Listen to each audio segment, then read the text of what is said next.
most of the Earth's forests are now engulfed in flames. The water in lakes and rivers begins to boil.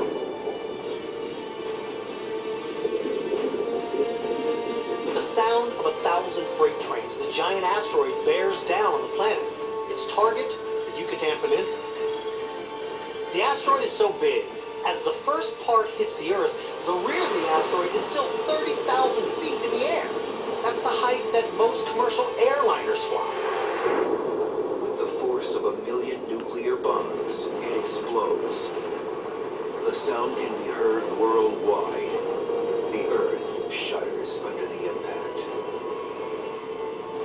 Superheated air expands away from the impact site, faster than the speed of sound. Anything in its wake will vaporize. In Texas, the raptors turn to look towards the explosion. They're blinded by the light, and within minutes are vaporized when a wall of wind, fire, and toxins rush past them. What was once a vibrant forest is now a total wasteland. As the wall of wind continues moving away from the strike zone, an enormous plume of fire, smoke, and ash rockets skyward. Within 5 minutes, the debris from the impact has been thrown over 30,000 feet into the air. Some of the smaller pieces are thrown above our atmosphere, but are pulled back down by the Earth's gravitational pull.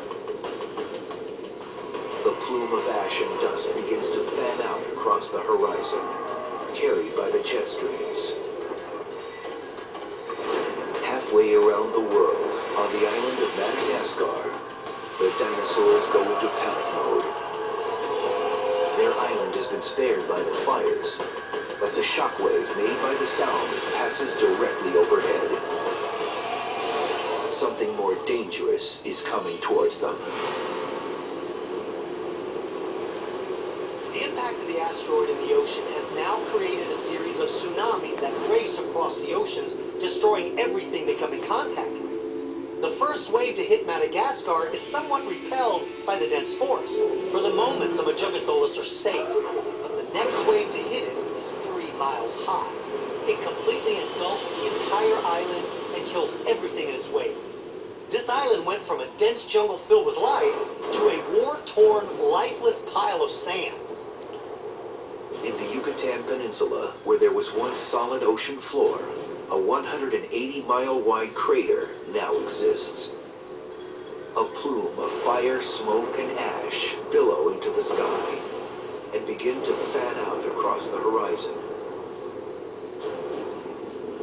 For the plants and animal life farther from the impact, it's just a matter of time.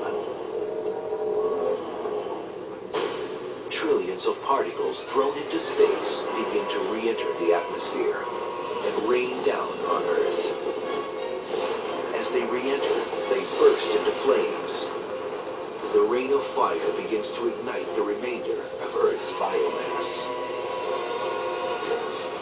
The entire Earth is slowly being engulfed in darkness caused by the smoke and ash. What light remains is being generated by the worldwide forest fires. The Tyrannosaurus family has never faced anything like this before. A wall of superheated dirt and ash engulfs the family. The ash is so hot and caustic, it literally sears their lungs and flesh and cooks them from the inside out.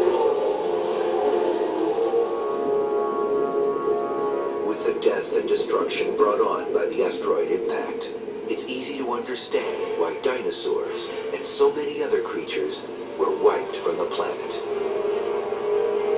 But one question remained. How could anything survive this event?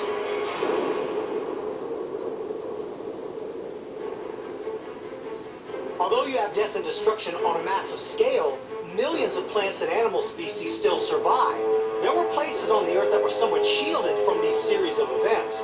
Animals that could live underground or could retreat to caves or even to the deep ocean were able to make it through the initial blast. Some birds, reptiles, fish, insects, amphibians, and mammals were all able to find shelter or to be in the right location where they could survive. And it was they who went on to reclaim the planet and spread in numbers, ultimately reclaiming the Earth.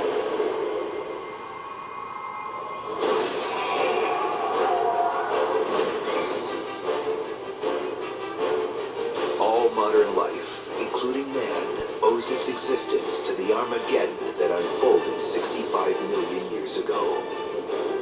Although millions of life forms died, those that survived would go on to inhabit every corner of the Earth.